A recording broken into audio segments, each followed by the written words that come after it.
Vamos a resolver el problema 5 del seminario 10 que nos pide calcular el calor de formación del hidróxido de sodio sólido. Vamos a definir primero qué es el calor de formación. El calor de formación de un compuesto es el calor puesto en juego, o sea, liberado o absorbido a presión constante cuando un mol de compuesto se forma a partir de sus elementos en su forma estable. O sea, el producto de la reacción es el compuesto que deseamos.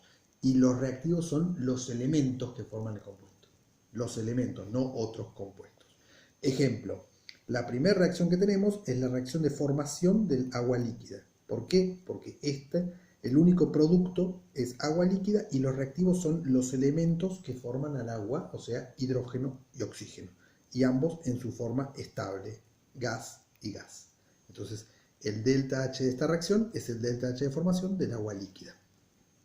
Esta segunda reacción es la reacción de formación del cloruro de plomo sólido, donde el cloruro de plomo es el único producto y los reactivos son los elementos que lo forman. O sea, el elemento cloro en su forma estable, moléculas diatómicas en estado gaseoso, y el elemento plomo en su forma estable, o sea, sólido. El delta H de esta reacción es el delta H de formación del cloruro de plomo sólido.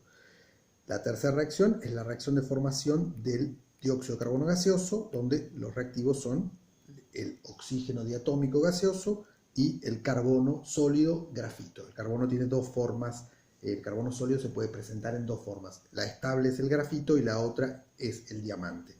Entonces, esta es la forma estable. Entonces, esta es la reacción de formación del dióxido de carbono gaseoso, por lo tanto, el delta H de esta reacción es el delta H de formación del dióxido de carbono gaseoso.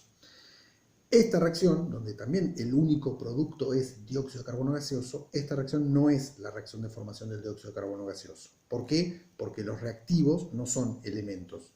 Este reactivo es un compuesto, el monóxido de carbono. Entonces, esta no es la reacción de formación del dióxido de carbono. Esta reacción existe y tiene su delta H, pero no es el delta H de formación del dióxido de carbono gaseoso. No es el mismo delta H que esta otra. Esta sí es la reacción de formación del dióxido de carbono y su delta H es el delta H de formación. Esta otra no. Lo mismo sucede con esta, donde el producto es dióxido de carbono gaseoso, pero uno de los reactivos es carbono en su forma de diamante, no es la forma estable del elemento carbono. Entonces, de vuelta, esta no es la reacción del elemento, no es la reacción de formación del dióxido de carbono gaseoso, si bien sí existe y tiene un delta H, pero su delta H no es el delta H de formación del dióxido de carbono gaseoso. Esta última no es la reacción de formación del pentacloruro de fósforo porque uno de los reactivos no es un elemento, no es el elemento fósforo, sino un compuesto, el tricloruro de fósforo. Entonces, de vuelta, la reacción esta existe y tiene un delta H, pero no es el delta H de formación del pentacloruro de fósforo. La reacción de formación del pentacloruro de fósforo es la reacción en la cual el pentacloruro de fósforo se forma a partir del elemento fósforo y del elemento cloro. Bien. Para los elementos en su estado estándar, el delta H de formación de ese elemento es 0. Esto es algo casi obvio, porque la reacción de formación, por ejemplo, del cobre sólido, sería la reacción en la cual el cobre sólido se forma a partir de ¿qué? De cobre sólido. Entonces, como vemos acá, no hay ninguna transformación. El delta H de esta reacción, que sería el delta H de formación del cobre sólido, va a valer 0, porque acá no hay ninguna reacción neta. Cobre sólido pasa a ser cobre sólido, o sea, lo mismo. La reacción de formación del hidrógeno diatómico gaseoso sería la reacción en la cual el hidrógeno diatómico gaseoso se forma a partir de ¿qué? De hidrógeno diatómico gaseoso. O sea, acá tampoco hay ninguna transición neta, es decir, que el delta H de formación del hidrógeno diatómico gaseoso es 0.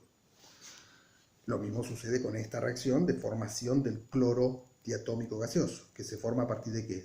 Del elemento cloro en su forma estable. El elemento cloro en su forma estable es cloro diatómico gaseoso, o sea que acá el reactivo es igual al producto, el delta H de esta reacción, que es el delta H de formación del cloro gaseoso, es 0. Hay que tener cuidado con los estados de agregación. Por ejemplo, este proceso en el cual el reactivo es cobre sólido, o sea la forma estable del cobre, y el producto es cobre líquido, este proceso tiene un delta H de reacción, que es el delta H de formación del cobre líquido, y no es 0 acá, el producto no es igual al reactivo, acá hay una fusión. Esta otra reacción, donde el reactivo son moléculas de hidrógeno diatómico y el producto son átomos de hidrógeno, este delta H de reacción tampoco es 0. Este es el delta H de formación del hidrógeno, del elemento hidrógeno, de los átomos de hidrógeno en estado gaseoso, y multiplicado por 2 porque el coeficiente estequiométrico, y no es 0. Acá el producto no es igual que el reactivo. Acá tampoco. Acá el reactivo es el oxígeno gaseoso y el producto es oxígeno líquido. El delta H de este proceso, que no es una reacción química en realidad, es el delta H de formación del oxígeno líquido y no es cero.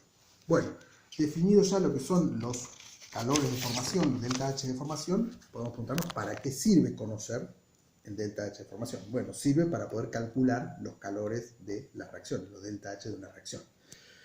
Acá tenemos una reacción genérica donde los reactivos A y B, cuyos coeficientes estequiométricos son las letras minúsculas, se transforman en los productos C y D. Entonces, ¿qué ocurre en esta reacción? Se generan, se forman los productos C y D a partir de los reactivos A y B. O sea, se forman estos a partir de estos otros que se consumen. Entonces, el delta H de la reacción va a ser la suma de los delta H de formación de los productos menos la suma de los delta H de formación de los reactivos. Cada uno de ellos multiplicado por su coeficiente estequiométrico.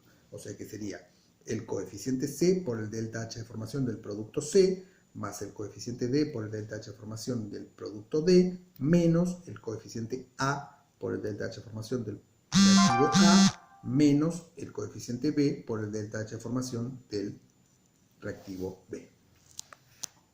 Por ejemplo, veamos esta reacción donde el metano gaseoso con cloro gaseoso nos dan como producto cloruro de metilo líquido y cloruro de hidrógeno gaseoso. Bueno, queremos calcular el delta H de esta reacción. Bueno, el delta H de la reacción va a ser el delta H de formación del cloruro de metilo líquido menos el delta H de formación del cloruro de hidrógeno gaseoso, más el delta H de formación del cloruro de hidrógeno gaseoso, menos el delta H de formación del metano gaseoso, menos el delta H de formación del cloro gaseoso. Este último, como el cloro es un elemento, este último va a ser cero. Y los otros tres los sacamos de la bibliografía, es un dato que está en la bibliografía. Y eso nos permite calcular entonces el delta H de esta reacción. En este caso, justo la reacción que elegí, todos los coeficientes estequiométricos son 1, pero si no lo fueran, bueno, habría que multiplicar aquí delante por los correspondientes coeficientes estequiométricos.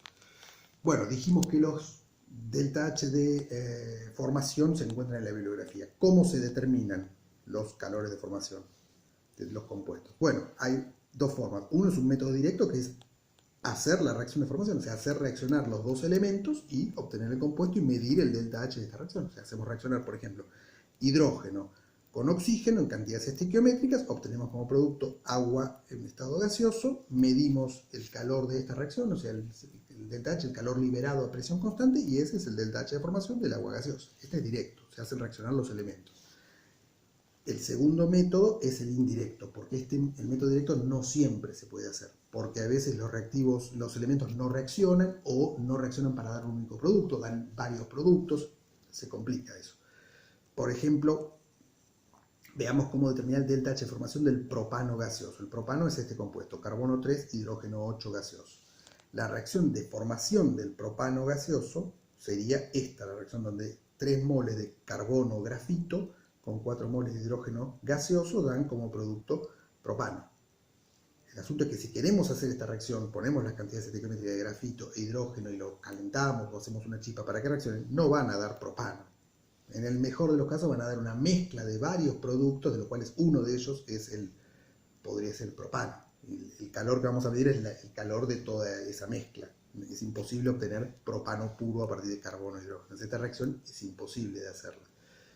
Entonces hay que hacerlo de un método indirecto. ¿Qué se puede hacer? Bueno, lo que sí se puede hacer es la combustión del propano. Eso sí se puede hacer en un calorímetro. Ponemos propano con suficiente cantidad de oxígeno gaseoso, se activa la reacción mediante una chispa y esto se transforma en dióxido de carbono y agua. Esta reacción sí se puede hacer en un calorímetro. Entonces, el delta H de esta reacción, que es una reacción de combustión, va a ser 3 por el delta H de formación del dióxido de carbono gaseoso, más 4 por el delta H de formación del agua gaseosa, menos el delta H de formación del propano gaseoso, menos 5 por el delta H de formación del oxígeno gaseoso. Este último, como es un elemento del oxígeno, este va a valer 0. Y entonces despejamos de acá el delta H de formación del propano gaseoso, lo pasamos para allá sumando y pasamos el delta H de combustión restante. Nos queda que el delta H de formación del propano gaseoso, que es el que nos interesa, es 3 por el delta H de formación del dióxido de carbono gaseoso, más 4 por el delta H de formación del agua gaseosa, menos el delta H de combustión de esta reacción. Estos dos, los calores de formación del dióxido de carbono y del agua, los sacamos de la bibliografía. Y este último es el que se mide. Y de esta manera entonces determinamos el calor de formación del propano. Este es un método que se emplea muchas veces, como dije, cuando la reacción directa es imposible o es muy complicada. Bueno, veamos la ley de Hess. La ley de Hess dice que el delta H de una reacción es independiente del número de etapas en la cual esa reacción se lleva a cabo. Si se lleva a cabo en una etapa o en varias etapas, bueno, si se lleva a cabo en varias etapas, el delta H total va a ser la suma de cada uno de esos delta H de cada una de las etapas. Veamos, por ejemplo, un ejemplo, la reacción del azufre con oxígeno. Tenemos esta reacción donde el azufre con oxígeno nos da dióxido de azufre. Esta reacción tiene un delta H de reacción, llamémoslo delta H de reacción 1. Y ese dióxido de azufre con oxígeno nos puede dar trióxido de azufre. Esta reacción tiene un delta H de reacción 2.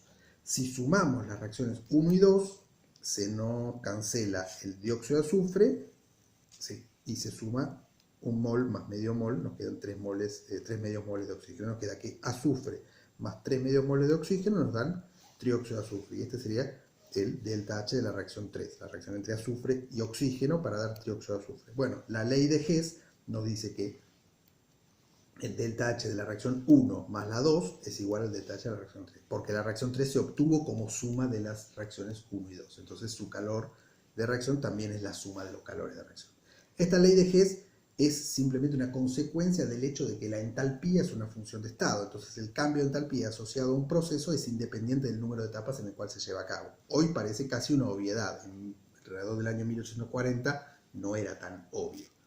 Bueno, vamos ahora al problema donde vamos a usar justamente la ley de Hess. Tenemos que determinar el delta H de formación del hidróxido de sodio sólido, o sea, esto, el delta H de esta reacción, donde el sodio sólido más medio mol de oxígeno gaseoso más medio mol de hidrógeno gaseoso nos dan como producto hidróxido de sodio sólido. El delta H de esta reacción sería el delta H de formación del hidróxido de sodio sólido. Y nos dan como dato otras 3 reacciones.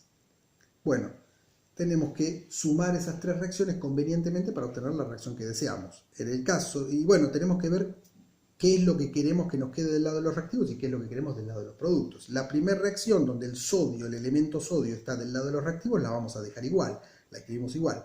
Sodio sólido más agua líquida, hidróxido de sodio acuoso más medio mol de hidrógeno. Como esta reacción la estamos escribiendo como estaba y no la estamos multiplicando por ningún número, tomamos el delta H como estaba, menos 43,8 kilocalorías por mol. La segunda reacción, en la cual tenemos el hidrógeno gaseoso, el oxígeno gaseoso y el hidrógeno gaseoso del lado de los reactivos, también la vamos a dejar igual. Y entonces vamos a copiar el delta H con el mismo signo y el mismo valor que tenía, menos 68,3 kilocalorías por mol. Y la última reacción, nosotros queremos que el hidróxido de sodio sólido nos quede del lado de los productos. Entonces la última reacción la vamos a escribir al revés de cómo estaba. Y por lo tanto, como lo invertimos, le cambiamos el signo a su delta H. Y finalmente vemos que sumando las 3 reacciones obtenemos la reacción deseada. Se cancela el agua líquida, este mol de hidrógeno con este medio mol de hidrógeno, nos queda medio mol de hidrógeno de este lado y se cancela el hidróxido de sodio acuoso y obtenemos la reacción deseada. O sea que el delta H de la reacción deseada, que sería el delta H de formación del hidróxido de sodio sólido, es la suma de los 3 delta H de estas reacciones. Los dos primeros tal como estaban y el último recordemos que cambiamos el signo. O sea que nos queda menos 43,8, menos 68,3, más 10,3 kilocalorías por mol. Es decir, el delta H de formación del hidróxido de sodio sólido es menos 101,8 kilocalorías por mol.